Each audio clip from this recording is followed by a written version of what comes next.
नमस्कार। मेरा नाम भाऊ तोरसेकर। आप देख रहे हैं प्रतिवाद। दोस्तों, फिर से मैंने हिंदी वीडियो बनाना शुरू कर दिया है और बीमारी खत्म हो गई है। कल मैंने पहला वीडियो डाला था, आज मैं दूसरा महाराष्ट्र की राजनीति पर बोलूंगा। एक तो बात आप जानते हैं कि महाराष्ट्र में बहुत जल्दी, शायद अगले 50 दिन में विधानसभा का चुनाव होने वाला है। और विधानसभा का जब चुनाव होने वाला है तो महाराष्ट्र की जो दो बड़ी पार्टियां हैं, हम उनको पार्टियां ही बोलना चाहिए क्योंकि वो मिलजुल कर लड़ रहे, आपस में लड़ रहे, लेकिन सामने वाली पार्टी से भी लड़ रही है। तो ये दो पार्टियां जो है वो दो गठबंधन है। एक को हम महायुति बोलते हैं और दूसरी को महाविकास आघाड़ी बोलते हैं। बीजेपी, शिवसेना शिंदे और एक अजित पवार की एनसीपी मिलकर महायुति है। और वो लोकसभा में लड़े थे, आपको मालूम है। वैसे ही महाविकास आघाड़ी जो है, उद्धव ठाकरे की शिवसेना, कांग्रेस और शरद पवार की एनसीपी। तो ये अब ये चुनाव होने जा रहा है। ये तो सब मानते हैं कि शायद विजयादशमी के बाद, दशहरे के बाद इसकी टाइम टेबल घोषित होगा, आचार संहिता शुरू हो जाएगी, तो उम्मीदवार भी पक्के करने शुरू हुए। तो हम देख रहे हैं कि लोकसभा चुनाव होने तक जिस उद्धव ठाकरे को महाविकास आघाड़ी का सबसे बड़ा और तगड़ा नेता माना जा रहा था, वो बात अब पीछे पड़ गई। पूरा मराठी मीडिया, मुंबई का पूरा मीडिया हम देखे तो उस वक्त लोकसभा की चुनाव चल रहा था, उस वक्त एक ही बात लगातार बार बार कही जा रही थी कि उद्धव ठाकरे के बारे में बड़ी सिंपैथी है। कांग्रेस को भी अगर लोकसभा 24 का चुनाव लड़ना है तो उद्धव ठाकरे के मेहरबानी पर लड़ना पड़ेगा, क्योंकि महाविकास आघाड़ी या मुंबई महाराष्ट्र की इंडी अलायंस जो है उसको सिर्फ उद्धव ठाकरे को मिलने वाली सिंपैथी पर ही वोट मिलेंगे। इसलिए वो पार्टियों ने भी, कांग्रेस, शरद पवार, उन्होंने भी मान लिया था कि शरद पवार की सिंपैथी पर हमको चलना पड़ेगा। लेकिन असल में ऐसी कोई बात नहीं थी। ये मीडिया ने बनाया हुआ एक हवा था कि उद्धव ठाकरे को सिंपैथी है, उद्धव ठाकरे को। और मैं बार बार लगातार, मेरे हिंदी हो या मराठी हो, हर वीडियो में बोल रहा था उद्धव ठाकरे के बारे में कोई सिंपैथी नहीं है। लेकिन कांग्रेस और एनसीपी की इतनी बुरी हालत थी, कांग्रेस को तो लीडर नहीं है और शरद पवार की पार्टी छोड़कर सब नेता निकल गए थे, तो उनको भी अपने पार्टी का रिवाइवल करना था। कांग्रेस को अपने जो वोट है वो बटोर कर, समेट कर फिर से अपने पैरों पर खड़ा रहना था। इसलिए उद्धव ठाकरे का अगर पैन महाराष्ट्र चेहरा है तो उसका इस्तेमाल करके पवार, कांग्रेस अपने पैरों पर खड़ा रहने चाहते थे। तो इन्होंने भी मीडिया का वो प्रचार संभ्रम मान लिया कि भाई उद्धव ठाकरे के लिए बड़ी सिंपैथी है और उद्धव ठाकरे को फिर से मुख्यमंत्री बनाने के लिए मानो महाराष्ट्र की जनता, महाराष्ट्र का वोटर तड़प रहा है। लेकिन असलियत सामने आ गई और अब जबकि अपना फायदा हो गया है, जो निकालना था उद्धव ठाकरे से और 2024 के चुनाव से, वो तो शरद पवार और कांग्रेस पार्टी ने हासिल कर लिया। अब उनको उद्धव ठाकरे की जरूरत नहीं है और इन लोगों ने इमीडिएटली लोकसभा चुनाव के नतीजे आने के बाद एक महीने में जब आहिस्ता आहिस्ता विधानसभा चुनाव का माहौल शुरू हो गया, तो कांग्रेस और एनसीपी, शरद पवार गुट ने उद्धव ठाकरे को उसकी औकात दिखाना शुरू कर दिया कि अब हमें आपकी जरूरत नहीं है, अब जरूरत नहीं है, जाना है तो जाओ, रहना है तो रहो, और रहना है तो हमारे मर्जी से रहना पड़ेगा। तो आपको मालूम है उद्धव ठाकरे भागते भागते दिल्ली चले गए। लोकसभा के पहले भी जाते थे क्योंकि उस वक्त उनको राहुल गांधी और सोनिया गांधी को भी उद्धव ठाकरे की जरूरत थी। महाराष्ट्र में उनके पास कोई लीडरशिप है ही नहीं। लेकिन अब जब महाराष्ट्र में कांग्रेस के 14 MP बन गए हैं। कांग्रेस महाराष्ट्र में लोकसभा के चुनाव में सबसे बड़ी पार्टी बनकर उभरी है। उसके बाद कांग्रेस को उद्धव ठाकरे की जरूरत नहीं है। शरद पवार ने भी सिर्फ 10 सीटें लड़ाई और 8 जीत ली, तो उनको भी अच्छा फायदा मिल गया। नुकसान हुआ तो उद्धव ठाकरे का स्ट्राइक रेट कम हो गया है। उद्धव ठाकरे ने लोकसभा में सबसे बड़ा नेता, सबसे बड़ी पार्टी करके 21 सीटें लड़ाई थी। 48 में 21 सीटें लड़ाई, लेकिन सिर्फ 9 सीटें जीत पाए। और जब इसका एनालिसिस हो गया, विश्लेषण हो गया, तब एक बात साफ हो गई कि उद्धव ठाकरे की सिंपैथी के कारण नहीं, तो मुस्लिम और दलित कंसोलिडेशन के कारण कांग्रेस और महाविकास आघाड़ी का फायदा हुआ। उल्टा महाविकास आघाड़ी का फायदा उद्धव को मिला, वरना उद्धव बुरी तरह से हार जाते, शायद 2 या 3 सीटों से आगे नहीं निकल पाते। ये बात जब साफ हो गई, तब जाके कांग्रेस और शरद पवार गुट ने उद्धव ठाकरे को उसकी औकात दिखाना शुरू कर दिया है। कि उद्धव ठाकरे पिछले 2 महीने से चिल्ला रहे हैं कि पहले से मुख्यमंत्री पद का चेहरा पेश करो, लेकिन ना पवार मान रहे, ना कांग्रेस मान रही है। तो क्या करेंगे?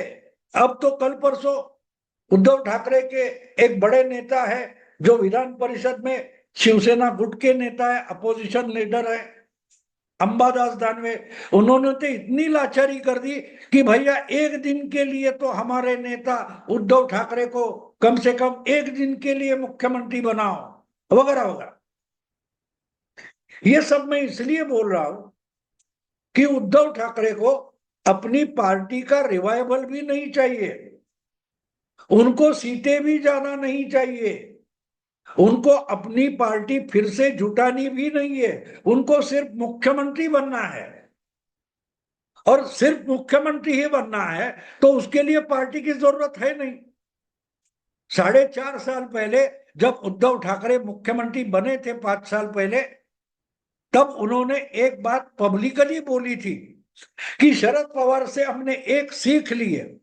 शरद पवार ने हमें एक रास्ता दिखा दिया है। ये उद्धव ठाकरे का कहना था कि कम से कम विधायक या कम से कम एमएलए की संख्या हो, फिर भी मुख्यमंत्री कैसे बना जाता है, ये शरद पवार ने हमें सिखाया है। यानी कि ये अपने पिता बाला साहब ठाकरे से तो राजनीति कुछ सीख नहीं पाए। कहां से सीखे राजनीति? तो शरद पवार से।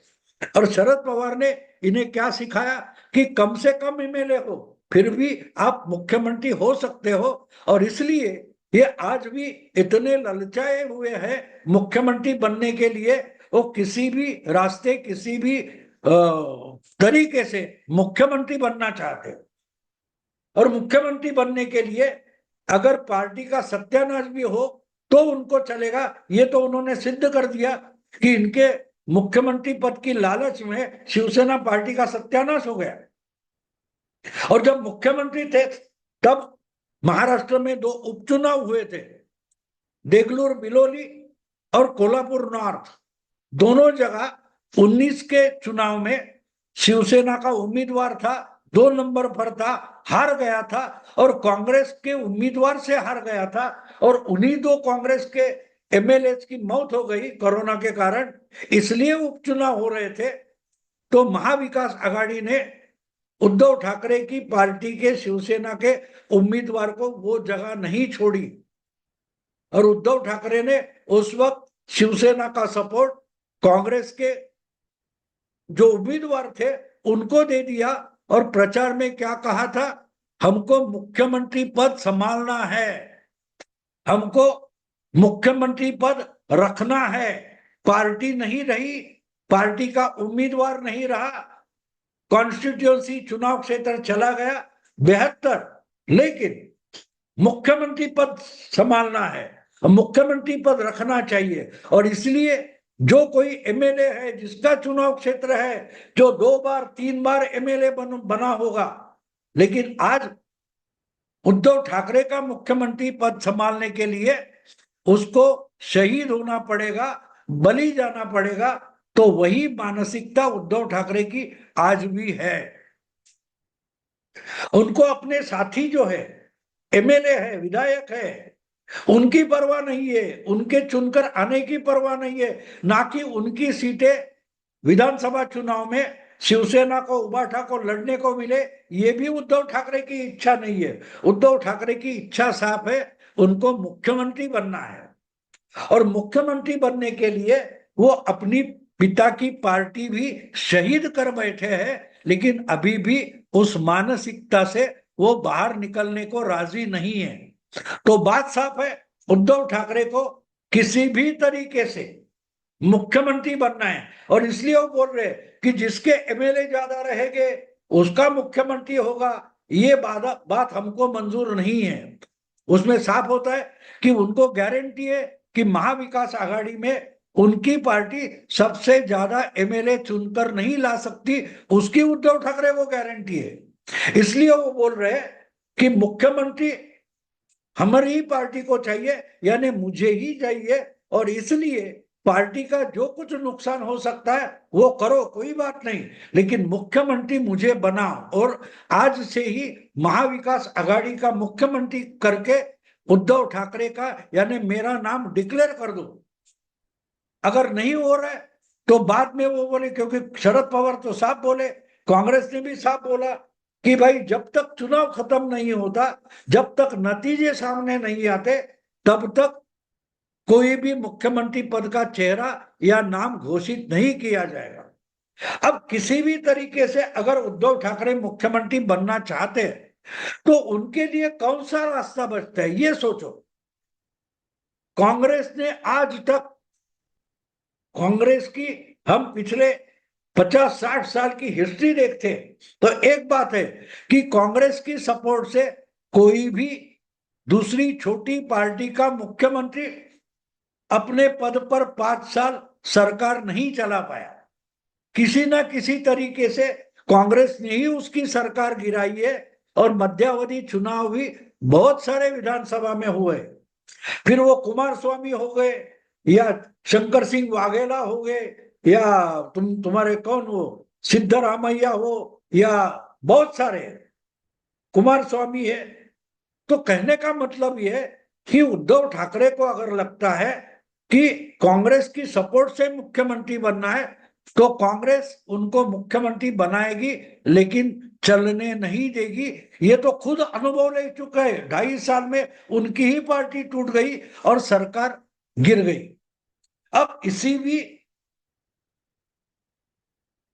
परिस्थिति में अगर उद्धव ठाकरे मुख्यमंत्री बनना चाहते तो मुख्यमंत्री बनने का एक सिर्फ मार्ग उद्धव ठाकरे के लिए उपलब्ध है, वो है कि या तो उनको भजनलाल बनना पड़ेगा या तो उनको चिमन भाई बनना पड़ेगा। भजनलाल आप जानते हैं अभी हरियाणा का चुनाव चल रहा है, उसी हरियाणा के एक समय समझो 45 साल पहले भजनलाल मुख्यमंत्री हुआ करते थे। 77 में हरियाणा में जनता पार्टी का सरकार था, जनता पार्टी बड़ी संख्या में चुनकर आई थी और देवीलाल वहां के मुख्यमंत्री हुआ करते थे। तो देवीलाल को हटाकर जनता पार्टी में जो बगावत हो गई, उस कारण से जनता पार्टी के ही भजनलाल नाम के नेता थे, उनको मुख्यमंत्री बनाया गया।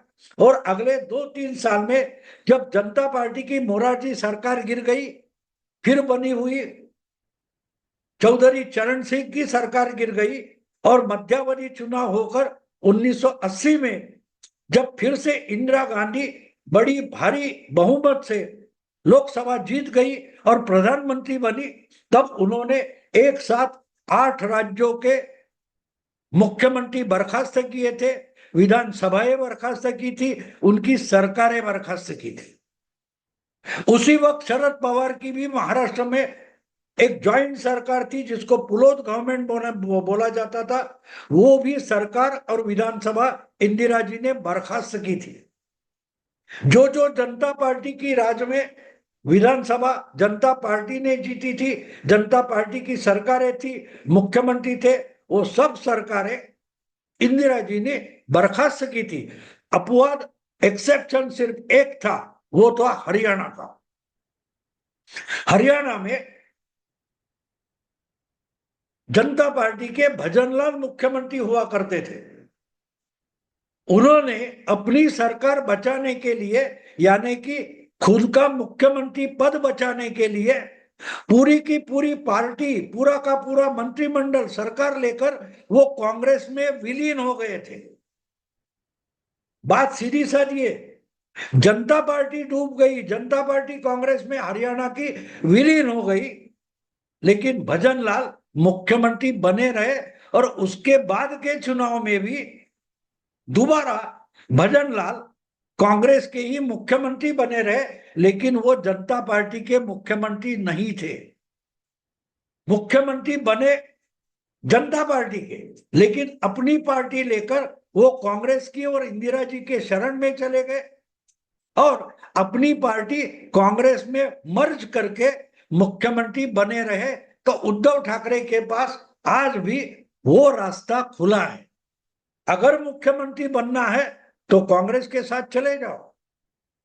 कांग्रेस में अपनी पार्टी उभा था, उद्धव बाला साहब ठाकरे शिवसेना जो है वो कांग्रेस में विलीन करके उद्धव ठाकरे कांग्रेस के ही मुख्यमंत्री बन सकते हैं। और उसमें क्या गलत है? अगर उनको पार्टी से भी ज्यादा मुख्यमंत्री पद की अहमियत लगती है तो वो अपनी पार्टी कांग्रेस में मर्ज कर सकते हैं और मुख्यमंत्री बन सकते हैं। वैसे भी कांग्रेस के पास महाराष्ट्र में कोई चेहरा, कोई पैन महाराष्ट्र नेता है नहीं। तो अगर उद्धव ठाकरे कांग्रेस में अपनी पार्टी मर्ज करके मुख्यमंत्री बनना चाहते तो बन सकते हैं और कांग्रेस खुले दिल से उनका स्वागत करेगी और उद्धव ठाकरे महाराष्ट्र के फिर एक बार कांग्रेस के मुख्यमंत्री बनकर उभर सकते हैं। हाँ, अपने पिता की पार्टी उनको शहीद करनी पड़ेगी। सिर्फ यही बात नहीं, मैं भजनलाल की बात बोल रहा हूं, ऐसी नहीं है। वही बात फिर 1992 में, 93 में हो गई थी। 1990 में गुजरात में जनता दल, वीपी सिंह, चंद्रशेखर वगैरह के नेतृत्व में बनी हुई जो पार्टी थी वो बीजेपी के साथ चुनाव लड़ी और गुजरात में जनता पार्टी की सरकार आई थी, जिसके मुख्यमंत्री चिमनभाई पटेल हुआ करते थे। चिमनभाई पटेल मुख्यमंत्री हुए और बीजेपी के सपोर्ट से मुख्यमंत्री बने थे। जनता दल और बीजेपी मिलकर वो चुनाव लड़े थे। उन्होंने कांग्रेस को हराया था और जनता दल की सरकार बनी थी। लेकिन जब बाबरी गिराई गई तो बाबरी गिराने से भी पहले जब रथ यात्रा लालू प्रसाद यादव में बिहार में रोकी थी तो बीजेपी ने वीपी सिंह सरकार का सपोर्ट वापस लिया था, मुलायम सिंह का सपोर्ट वापस लिया था, लालू का सपोर्ट वापस लिया था। वैसे ही गुजरात में चिमनभाई पटेल का सपोर्ट वापस लिया गया। तब चिमनभाई की सरकार गिरने से कांग्रेस ने उनको बचाया था।